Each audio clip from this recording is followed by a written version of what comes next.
자, 우리 계속해서 시편 23편 보고 있습니다. 선한 목자를 따르는 양에게는 두려움이 없습니다. 안전하죠. 또 만족합니다.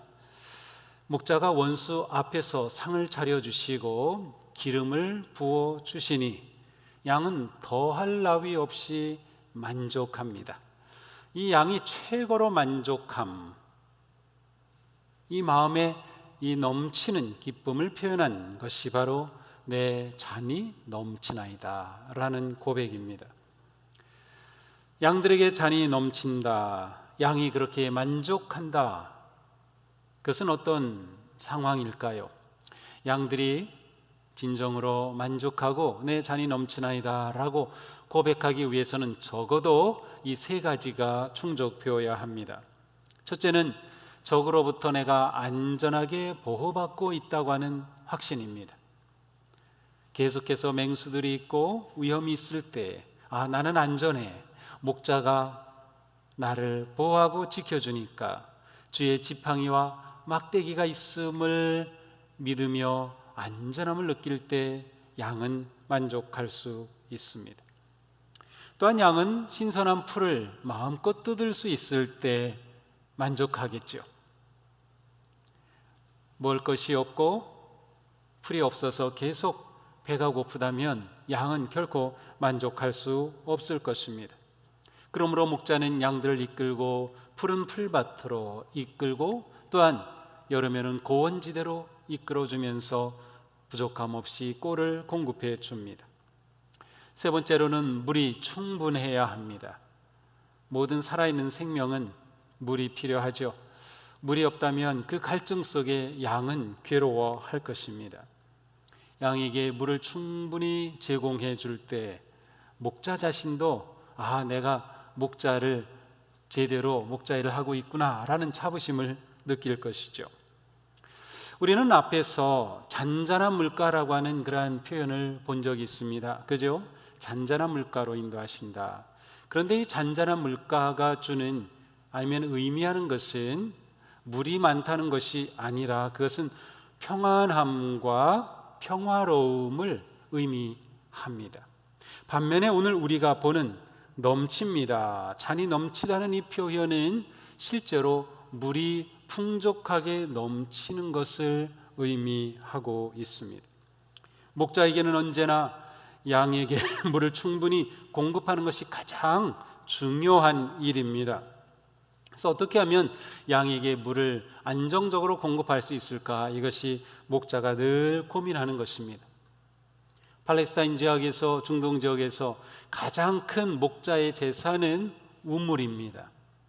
우물이 없으면 양을 키울 수가 없고요, 우물이 물을 보존할 수 있는 양만큼만 양을 키울 수가 있어요. 그러니 목자에게 이 우물은 가장 중요한 재산이죠.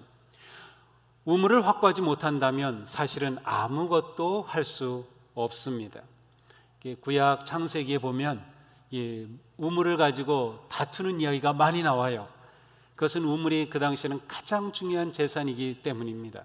지금도 마찬가지입니다. 물론 지금은 현대 기술로 이렇게 좋은 그런 탱크를 만들고 물을 보존하기도 하지만, 그러나 좀 더 광야로 나가면 역시 우물이 있어야 양을 키울 수가 있습니다. 목자는 언제나 이렇게 물을 잘 확보하고 넉넉하게 양에게 공급할 수 있기를 원하고 그 방법을 찾고, 그래서 늘 양을 잘 돌보려고 합니다. 그러므로 양은 이처럼 세 가지가 만족스러울 때 내 잔이 넘친다라고 고백할 수 있습니다. 양에게 물이 부족함이 없이 넘쳐 흐르는 그 풍족함과 만족함, 그것이 바로 내 잔이 넘치나이다 라는 그 표현에 담겨 있습니다. 자, 우리는 계속해서 시편 23편이 목자와 양의 관계이지만 우리에게 있어서는 목자이신 주님과 그 주님을 믿고 따르는 우리의 관계를 비유적으로 나타냄을 계속해서 보아왔습니다. 그렇다면 주님이 목자이심을 믿고 따르는 우리에게 잔, 부족함이 없이 넘쳐 흐르는 잔, 그것은 무슨 의미일까요? 넘치는 잔을 노래한 다윗의 고백은 그의 삶이 깊은 갈증과 고통의 빈 잔이었음을 거꾸로 보여주고 있습니다. 사람은 누구나 텅 빈 잔을 가지고 있습니다. 겉으로 볼 때에는, 또 세상적으로 볼 때에는 부족함이 없어 보이는 사람이라 할지라도 그 속에 텅 빈 그러한 인생, 갈증과 아픔에 있는 인생들이 많이 있습니다. 성 어거스틴은 고백록에서 이렇게 시작합니다. 하나님, 당신의 품에서 안식을 얻기까지 저에게는 쉼이 없었나이다. 그가 가지고 있는 내면의 빈 잔을 이렇게 표현했습니다. 모든 사람은 내면의 잔을 가지고 태어나는 것 같습니다. 그 잔을 채워야 만족하고 그 잔을 채워야 충만함에 기쁠 텐데 그 잔을 이 세상에서는 채울 수가 없는 것이죠. 어거스틴이 그러했습니다. 그는 만족한 인생을 위해서 그가 채울 수 있는 모든 것을 다 해보았습니다. 육체적인 쾌락, 세상의 명예, 경제적인 성공, 세상적 행복을 추구하고 또 어느 정도 그것을 누리고 실제로 맛도 보았습니다. 그러나 순간의 만족은 썰물처럼 빠져나가고 물거품처럼 사라지면서 그는 극심한 내면의 갈증을 겪었습니다. 내면으로 텅 빈 것을 무엇으로도 채울 수 없는 자신을 본 것이죠. 어느 날 그는 정원에 앉아 자신의 빈 영혼의 잔을 들고 고민하고 있을 때 갑자기 하늘에서 음성이 들렸습니다. 2번이나 반복되었습니다. 집어서 읽어라. 잡아서 읽어라. 이 음성을 들은 어거스틴은 깜짝 놀라서 집 안으로 뛰쳐들어갔습니다. 그리고 문득 책상 위에 놓여져 있는 성경을 보고 그것을 집어서 열어보았습니다.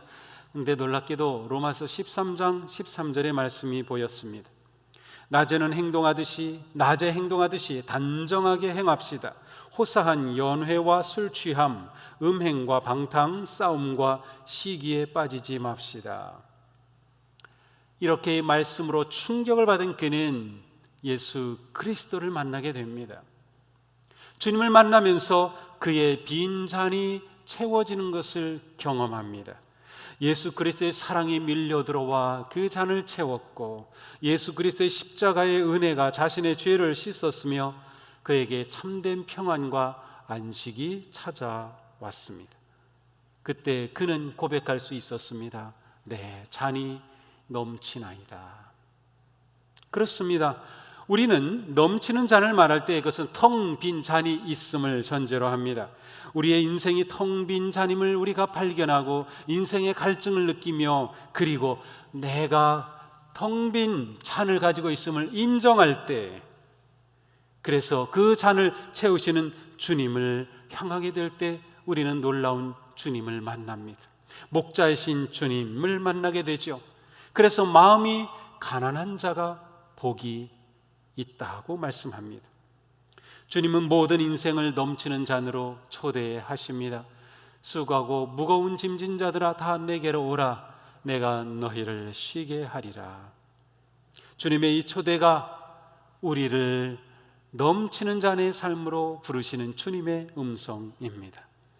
우리의 영혼의 빈잔을 주님께 겸손하게 들어 올릴 때 주님께 높이 올려진 그 잔에 주님은 채워 주실 것입니다. 우리의 인생의 빈잔은 오직 주님만이 채우실 수 있기 때문입니다. 또한 넘치는 잔은 주님의 양들에게는 구원의 잔입니다. 다윗의 시편 23편의 노래를 통해서 어둠과 죽음의 골짜기를 지나왔습니다. 그 어둠과 죽음의 골짜기는 바로 텅 빈 잔, 갈증, 갈망입니다. 그것을 지나 높은 지역에 이르렀을 때 바로 거기에서 채워주는 놀라운 은혜를 경험하게 되죠. 죽음의 사망의 골짜기였지만 그것을 지나 생명을 얻는 구원의 기쁨을 누리게 된 것입니다. 이 넘치는 잔은 바로 은혜로 베풀어 주시는 구원의 잔입니다. 다윗은 그의 인생에서 죽음과 대면하는 극심한 고통, 조롱, 버림받음, 많은 위기를 만났습니다. 그러나 그때마다 그는 목자이신 하나님께서 그를 인도하시고 하나님께서 그를 지키시고 보호하시는 하나님의 사랑을 경험합니다. 죽음의 골짜기를 지나도록 도우셨습니다. 골리앗의 위협 앞에서 승리를 주셨고 사울의 창 끝에서 구원해 주셨고 자신을 의지하던 교만의 죄에서 구원해 주셨고 살인과 간음에 죽어가던 그의 영혼을 살려주셨고 아들의 반역의 화살에서 구원해 주셨습니다. 그러므로 시편 23편은 다윗이 하나님의 은혜로 구원을 받고 보호받은 그 놀라운 감격이 그대로 담겨 있습니다. 지팡이와 막대기로 인도하시고 구원하시고 보호하시는 그 놀라운 구원의 기쁨을 마침내 정상에 올라서 누리는 자신이 그는 내 잔이 넘치나이다라고 고백하는 그 모습이었습니다.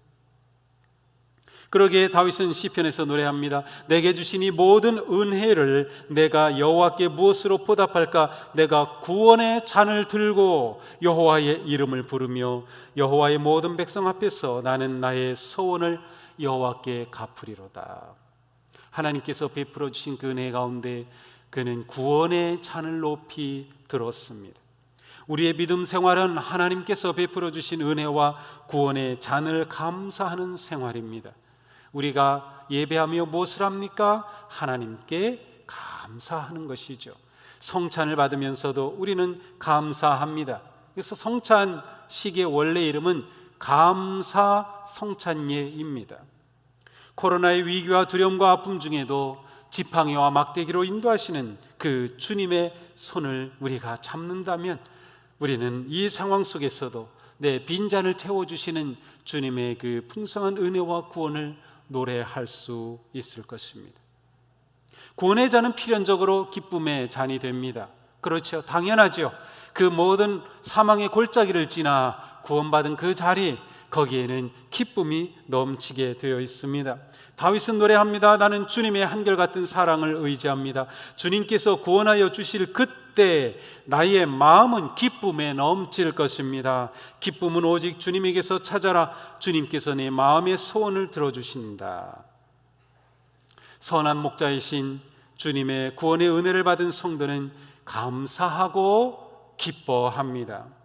사도 바울은 기쁨의 복음서로 불리는 빌립보서에서 계속 권면합니다. 주님 안에서 항상 기뻐하십시오. 다시 말합니다. 기뻐하십시오.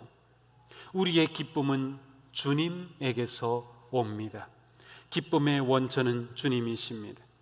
기쁨은 성숙한 신앙인의 성품이기도 합니다. 또한 성령의 열매가 사랑과 기쁨과 평화입니다. 하나님이 우리의 목자가 되어주시고 우리가 그 목자 되신 주님을 신뢰하고 의지하고 따른다면 우리는 주님께서 베풀어 주시는 넘치는 잔의 삶을 노래하고 고백할 수 있을 것입니다. 고난과 문제가 없는 인생 있습니까? 그러나 하나님께서 우리에게 주시는 기쁨은 세상이 주는 것과는 달라서 어려움과 고난에도 불구하고 감사할 수 있는 기쁨입니다. 우리가 이 기쁨을 맛볼 수 있다면 우리는 넉넉히 이 고난을 이겨낼 수 있습니다. 한번 이 시간 자신을 돌아보며 생각해 보십시오. 내가 어떤 존재인지, 내가 지금까지 살아온 나는 어떤 나인지, 그리고 주님이 나의 목자 되심, 그것은 나에게 어떠한 뜻인지.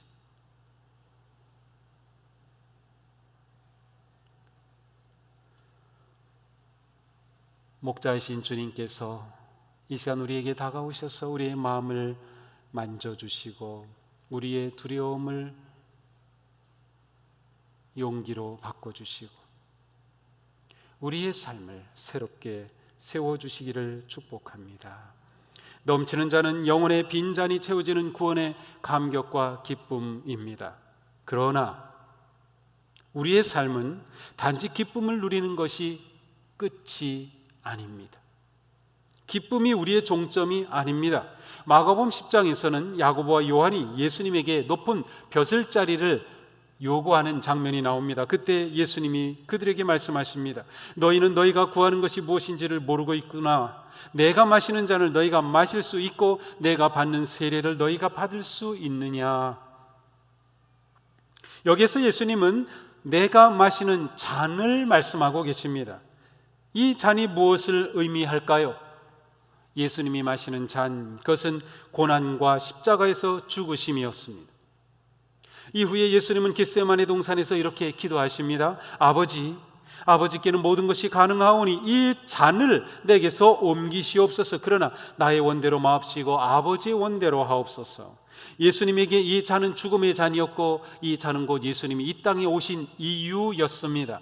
예수님이 이 땅에 오신 목적, 예수님이 이 땅에 오신 사명이었죠. 성도인 우리는 잔이라는 단어를 들을 때마다 바로 그 잔을 떠올립니다. 예수님이 십자가에서 죽으신 그 잔. 우리는 성찬 예식을 통해 잔을 받을 때마다 주님의 그 잔을 떠올립니다.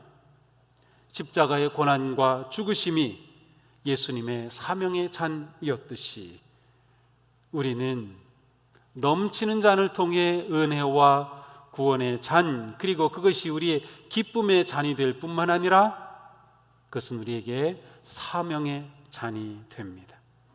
우리에게 넘치는 잔은 사명의 잔입니다. 우리가 여기까지 나가야 합니다. 구원의 잔, 기쁨의 잔은 우리를 사명의 잔으로 이끌어간다. 그러니 우리는 예배를 드릴 때마다 주님의 은혜를 기억하며 사명자로 다시 서게 됩니다. 구원의 잔은 사명의 잔이기 때문입니다. 주님의 구원의 잔을 받은 우리는 가정에서, 직장에서, 일터에서, 학교에서 사명자로 살아갑니다. 오늘 우리가 이곳에서 주님 부어주시는 잔을 받았다면 우리는 그 잔을 사명자의 잔을 삼아 세상으로 나아가는 것이죠. 우리의 사명은 삶의 자리에서 신실하고 정직하게 사랑과 섬김의 삶을 사는 것입니다. 교회는 우리가 그 삶을 서로 연습하고 서로 훈련하며 실행하는 것입니다. 주님이 주시는 잔은 기쁨의 잔을 넘어 사명의 잔으로 우리를 부르십니다. 그리하여 그 잔은 거룩한 잔이 됩니다. 사랑하는 성도 여러분, 지금 우리가 두렵고 힘들고 고통스럽고 많은 도전과 위기의 상황 가운데 있지만 우리가 사명의 잔을 피하지 않고 기꺼이 그 잔을 받는다면 우리는 사랑과 섬김의 삶에 헌신할 수 있을 것입니다. 주님께서 우리의 빈잔을 채우시고 고난 중에 위로와 희망을 부어주시고 은혜의 구원의 길로 인도하시는 것은 우리가 사명자로 살 것을 기대하시기 때문입니다. 내 잔이 넘치나이다.